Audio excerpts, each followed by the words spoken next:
Quarantine. Big word. Truthfully, how many of us had even used this word before? And here we are, quarantined. Schools and colleges are closed, exams are postponed, and companies have declared work from home. Yay! That was my first reaction, quickly followed by, nah, so boring. What do I do with my time? So without wasting your time, let's quickly find out what is the perfect timetable and set of activities for us to follow during these vacations. And I assure you that the all work and no play philosophy was thrown out of the window while making this timetable. So let's get going.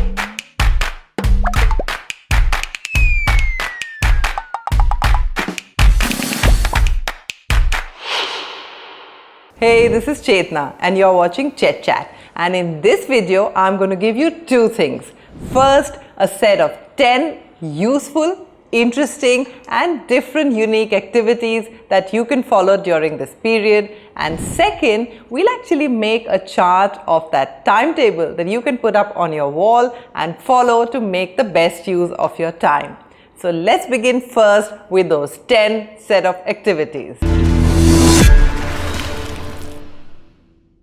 Learn a language. Now this is a great time for you to learn English, for instance, if that's what you want to do. Now we've got a number of videos on English learning as well in our Learn English playlist, and I'm going to drop links for you under this video. We also post short videos daily on our social media platforms and the links are all up here. But if you already know English, you might want to learn another language. It could be Spanish, it could be German, Japanese, or even French.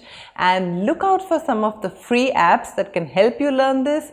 One such app that I've noticed, which is free and very useful, is called Duolingo. Learning programming languages or software. Now this is a skill that will come in handy no matter which career you pursue, and here are my favorite languages or software for you to pursue during these vacations. The first is Dart. Dart is a new programming language developed by Google, and the second is Flutter, which is a new software development kit also developed by Google. So I suggest you can learn both of these. And there are several sites that can help you online, including Code Academy, maybe Tinker, maybe Udemy. At number 3 is Python or Java. Now the fourth software that I think you must learn is a video editing software. Now I use Adobe Premiere Pro, but you can choose to use any other video editing software. And my final software for you is Adobe Photoshop. Activity number 3 that I highly recommend you follow is calligraphy. I know you're a bit surprised to hear this because it is the digital age, but hand fashion is true luxury. So how about you be a fashionista? And here are some YouTube platforms that can help you learn calligraphy. And what more, it'll also help you improve your handwriting and help you score better in your exams. Activity number 4 is perhaps the most obvious one, which is your curriculum study or your exam preparation. Now chances are, once these vacations end, you may have some of your exams or even competitive or entrance exams. Now it's always good to stay one step ahead. Again, look for some online resources. If you're able to get your coaching center or your tuition teacher to do Zoom classes with you, that's fantastic. But my favorite is the Khan Academy. Activity number 5 is reading books. Now it doesn't matter what genre of books you read, whether it's fiction or non-fiction. We've also done some book reviews for you. In fact, we're coming up with a book review in the next week itself. But you may choose to read any book that you enjoy reading. The important thing is to build the habit of reading. And how about you try listening to audiobooks while you're doing your cleaning or cooking or washing up. Cooking. cooking or baking. These are serious life skills. But mummy, what's for dinner tonight? And mommy is really tired. So how about we look at YouTube for some inspiration, pick up some recipes and try some of our favorite dishes. I've been doing some serious baking during this period of lockdown. Those of you that follow me on Instagram have seen my stories popping up with a carrot cake or a banana cake or even some cookies. So how about you use this time to up your skill quotient? Activity number 7 is Oscar-nominated movies. How about you go back and watch from the past 5 years some of the Oscar-winning and nominated movies and find out what all that buzz was all about. The next activity is a collection box. It's never too old-fashioned to have your own collection box. Growing up, I had my own stamp collection. So you could try anything from stamps to movies, from newspaper cuttings to old CDs, maybe even coins and perhaps even currency notes. Activity number 9 surely is going to be your favorite, which is called video chatting. Missing your friends? How about you call them up on Zoom or any other video software and use the screen share perhaps to play Pictionary. Play online games with your friends for your dose of fun and laughter. And finally, it's meditation and exercise. High immunity is the need of the hour, and this is the time for you to make sure that you've boosted your immunity. In fact, I'm also going to drop a link to one of our recent videos on how to boost your immunity, but make sure meditation and exercise both form part of your daily routine.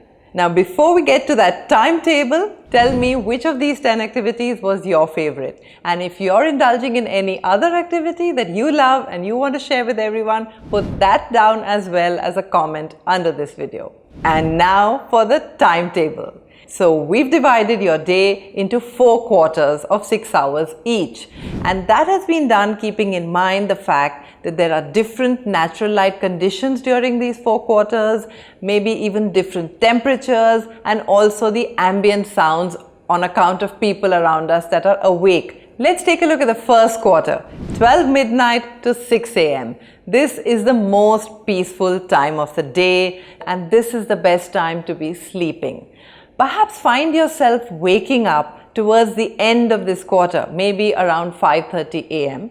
And between 5:30 and 6, the ideal time for you to do a little bit of meditation, maybe just about 10 minutes or 15 minutes. Now the second quarter, 6 a.m. to 12 noon. This is the most energetic part of the day, and this is the time for you to do your most productive work. So start it by doing some exercise, maybe get into the kitchen, put yourself some heavy, nice, healthy breakfast together, and you could also catch some reading. You want to read a newspaper or maybe on an app, you just want to catch up with some light reading. Now is the time to take up your biggest and most challenging task. It could be a theory subject that you find difficult and sit with it for about an hour or so and take a break. Now you can pick up your language learning. It could be English or any other language. It could be on a video or on an app. Now towards the last part of the quarter, sit and work towards your competitive exam. You may have some math problems to solve or physics problems to solve. You may have an SAT exam coming up and you want to study some English. And by the end of the quarter, you can leave your study table and that room and step out. And now for the third quarter, between 12 noon and 6 p.m. The sun is at its peak right now and everyone around us is awake. There's a lot of noise happening, and this is not only a lazy quarter, but it's also one where we are not able to focus and concentrate. So how about you start the quarter by going into the kitchen and trying to fix yourself this interesting lunch. Have your lunch and work on your collection box and then maybe take a quick nap. When you wake up, maybe you want a cup of tea, but that may be a good time to catch up with your friends, hang out with them on a video chat. This is also a good time to work on your calligraphy skills, because even though you're a little lazy, the slow writing is going to make you feel very relaxed. And also perhaps you want to check with your mom if she needs any help. And the final quarter, 6 p.m. to 12 midnight. Start this quarter with your software program. It could be the language you're learning or the course that you're doing. Follow that up with dinner. Post dinner, sit with a book, read or listen to an audiobook, and try to go to sleep by 10 p.m. I know that sounds really out of whack, because right now you're sleeping at 1 a.m., you're probably waking up at midday. So just changing your schedule and you're going to see a very, very big difference in your life. So I hope you utilize your time well, you stay happy, healthy and well connected, and also press that subscribe button and the bell icon right next to it, and give us a thumbs up, and happy watching.